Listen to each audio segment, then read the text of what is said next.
হ্যাঁ 5 ফুট ভেতরে এটা নিচু নয়, শুধু পাঁচিল দিয়ে ঘেরা জায়গা ছিল, পাঁচিলটা ভেঙে করেছে। আমরা যখন সিএমএইচকে ফোনে জানাই তখন সিএমএইচ সাহেব আমাদের বলেন যে সুপার বলেছেন না, লিখিত দেওয়ার পরে বলে সুপার সাহেব বলেছেন যে ওটা বিএলআর বলেছেন ওটা হাসপাতাল জায়গা না পৌরসভা জায়গা। আমরা হতেই পারে না, কারণ রাস্তাটা পিডব্লিউডির জায়গা আর হাসপাতাল জায়গা দিতেই পারে না। আমি যখন তারপরে ফোন করি বিএলআর সাহেবকে, বিএলআর ওইটা বলেন কখনোই আমার কাছে জানতে চাওয়া হয়নি হাসপাতালের পক্ষ থেকে। আমি আপনাকে এটা পরিষ্কার বলছি, কোনো লিখিত অভিযোগ করেননি, জানতে চাওয়া হয়নি, মুখেও বলেনি, ফোনেও বলেনি, এটা সম্পূর্ণ মিথ্যা। আমি সিএমএইচকে আবারও ফোন করি, 3বার ফোন করার পর উনি ফোনটা ধরেন, তখন উনি বলেন আমি জানি না, আমাকে সুপার সাহেব যেটা বললো সেটা বললাম, আর আমি এখন ছুটিতে আছি, আমি এই বিষয়ে কিছু বলতে পারবো না, আমি পরে বলবো। তা উনি এড়িয়ে গেলেন। আমাদের এটা সবাই নবদ্বীপ জানেন, তো ওই এলাকার মানুষ জানেন যে হীরালাল পালে দান করা জায়গা হাসপাতালটা তার এরিয়া পাঁচিল দিয়ে প্রথম থেকেই ঘেরা ছিল, এমন নয় খোলা জায়গা ছিল। সেখানে জানে মানুষ সেখানে হাসপাতাল জায়গা, আর রাস্তাটা পিডব্লিউডি। সেখানে চেয়ারম্যান যখন ভেঙে বসালো, আমরা প্রথমেই কমপ্লেন করেছিলাম সুপারকে 10/7/2024, কিছুই উনি করেননি। আমরা চাইছি হকারটা বসুক, হকারটা যেমন চালাচ্ছে সেভাবে চলুক, পাকা ঘর করার দরকার নেই, যেমন তারা গরিব মানুষ তারা যেভাবে চলছে চলুক। আপনি ঘর করে দিচ্ছেন, তাদের কাছে টাকা নিয়ে লিখিত কাগজ দিচ্ছেন না, 2 দিন পর তা আবার তুলে দেবে। যদি ভেঙে দেয় স্বাস্থ্য দপ্তর বা পিডব্লিউ ভেঙে দেয়, তখন আপনি কি করবেন? এই মানুষের টাকাটা কে ফেরত দেবে? তখন তো আপনি বলেন টাকা আমি নিইনি, তাহলে লিখিত দিন, আপনি টাকা নিচ্ছেন লিখিত দিন। তাই হকারদের আমরা পক্ষে আছি, হকারদের সাথে আছি। হকার বাইরা যেখানে দোকান করছে ওখানেই করুক, আমাদের কোনো আপত্তি নেই। সেটা পিডব্লিউডি বুঝবেন আর হাসপাতাল কর্তৃপক্ষ বুঝবেন, সেখানে মধ্যখানে আমরা নেই। আমরা চাই হকাররাও পুনর্বাসন দেওয়া হোক তাদেরকে। আর একটা পয়েন্ট আছে, এটা একটু আবাস যোজনার পয়েন্ট একটু বলেন।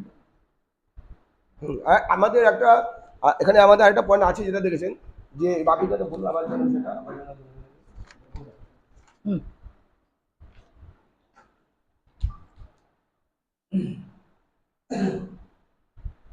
সেটা নমস্কার। আপনারা যারা এখানে উপস্থিত হয়েছেন সংবাদ মাধ্যমের বন্ধুরা, তাদের জানাই যে ইতিমধ্যেই আমাদের জেলা কমিটির মেম্বার এবং প্রাক্তন সভাপতি উত্তর মণ্ডল, বর্তমান নবদ্বীপ সহ দক্ষিণ মণ্ডলের ইনচার্জ আনন্দ দাস এবং আমাদের জেলার মাননীয় জিএস অপর্ণা নন্দী আপনাদেরকে বিভিন্ন বিষয়ে ব্যক্ত করে গেছে। তাই এখানে একটা বিষয় সেরে গেছে, এই বিষয়টা আমি তুলে ধরছি আপনাদের সামনে। নবদ্বীপে পৌরসভায় প্রধানমন্ত্রী আবাস যোজনা বিভিন্ন দুর্নীতি হয়ে চলেছে।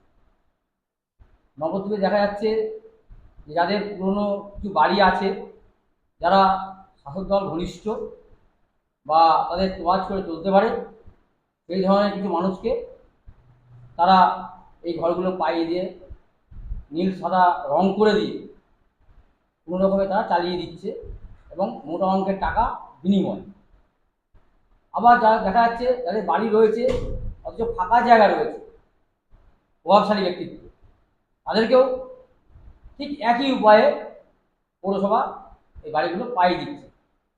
অথচ যারা দিন দরিদ্র, যারা সাধারণ মানুষ, যারা প্রকৃত প্রাপক, যারা প্রাপ্য, দেশের প্রধানমন্ত্রী মাননীয় নরেন্দ্র মোদী যে উদ্দেশ্য নিয়ে এই কাজটা করেছিলেন, যাদের মাথার উপর ছাদ নেই তাদেরকেই এই গৃহের আওতায় আনবেন।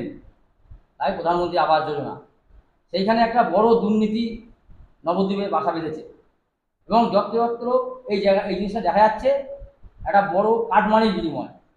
এখন আমাদের প্রশ্ন আপনাদের মধ্যে দিয়ে যে এই কাটমানির টাকা যাচ্ছে কোথায়, আর সাধারণ মানুষ যারা পাচ্ছে না তাদের কি হবে? তাই এইগুলো একটা পূর্ণাঙ্গ তদন্ত হওয়া প্রয়োজন।